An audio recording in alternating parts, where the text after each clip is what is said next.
बच्चों, मैंने आपको इससे पिछली वीडियो में पास्ट परफेक्ट टेंस के बारे में बताया था। आज मैं आपको पास्ट परफेक्ट कंटिन्यूअस टेंस के बारे में बताने जा रहा हूँ।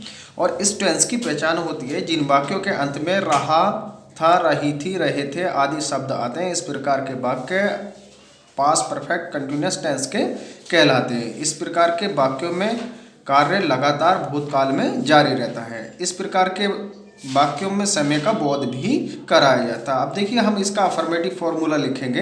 अफर्मेटिव फॉर्मूले को हम हिंदी में साधारण सूत्र कहते हैं। यहाँ पर दिया है subject plus had been plus verb की first form plus ING plus object since या फॉर। और मैं आपको बता देता हूँ फॉर का इस्तेमाल कहाँ किया जाता है। अनिश्चित समय के लिए फॉर का इस्तेमाल किया जाता है और निश्चित समय के लिए आपका सिंस का प्रयोग किया जाता है। नेगेटिव फॉर्मूला लिखते हैं। नेगेटिव फॉर्मूला नकारात्मक सूत्र कहते हैं इसको। Subject plus had plus not been plus verb की first form plus ING plus object plus for या सिंस। आप इंट्रोगेटिव फॉर्मूला लिखेंगे, प्रश्नवाचक सूत्र जिसको हम बोलते हैं। सबसे पहले आपको हेड लिखना है, फिर उसके बाद subject plus been plus verb की first form plus ING plus object since या फॉर निश्चित। ठीक है। फोर्स आपका आता है अनिश्चित समय के लिए, निश्चित समय के लिए सिंस का प्रयोग किया जाता है।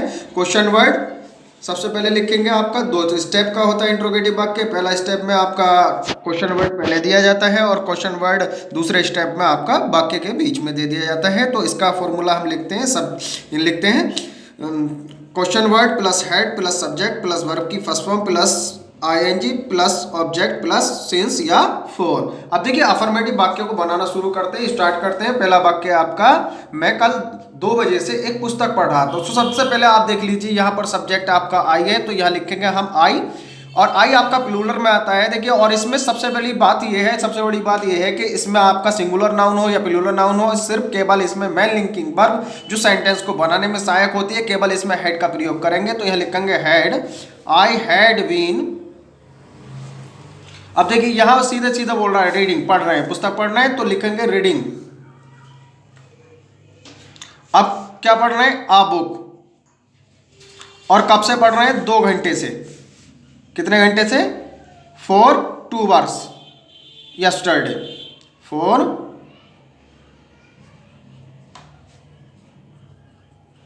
2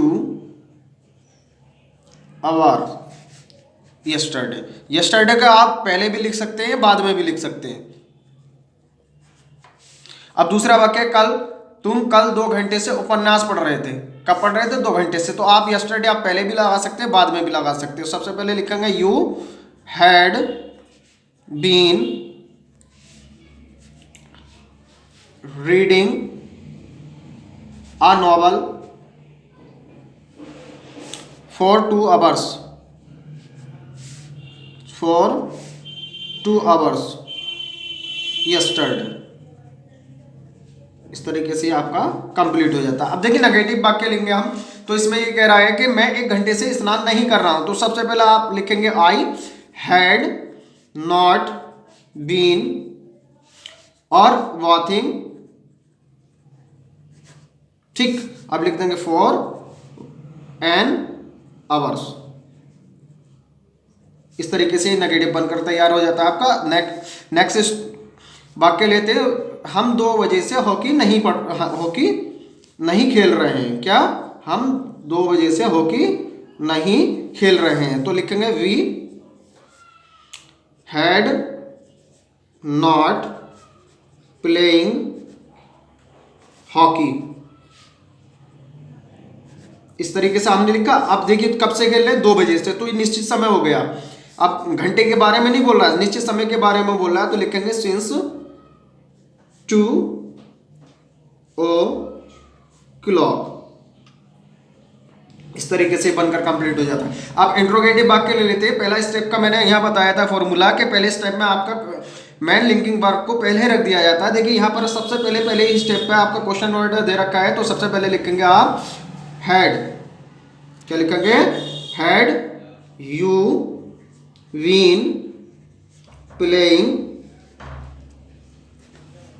क्रिकेट। आप कब से खेल रहे हैं? Since morning. मॉर्निंग और क्वेश्चन मार्क लगा देंगे। इस तरीके से ये आपका फर्स्ट स्टेप का इंट्रोगेटिव वाक्य बनकर के तैयार हो गया, कंप्लीट हो जाता है। अब दूसरा सेकंड स्टेप का वाक्य लेते हैं। राम सुबह से ही फुटबॉल क्यों खेल रहा है? तो सबसे पहले आप क्वेश्चन वर्ड का अंग्रेजी लिखेंगे वाई लिख दिया, आप लिखेंगे ऑफ हेड, फिर लिखेंगे राम, फिर लिखेंगे बीन, फिर लिखेंगे आप प्लेइंग, और किसको खेल रहा है? फुटबॉल को, तो लिखेंगे फुटबॉल। और कब से खेल रहा है? Since morning. इस तरीके से आपका ये सेकंड स्टेप का भी वाक्य बन करके कंप्लीट हो जाता है। और जब आपको वाक्य समझ नहीं आता है, मुझे कमेंट्स में लिखिए और मैं आपको इसका जवाब में दूंगा।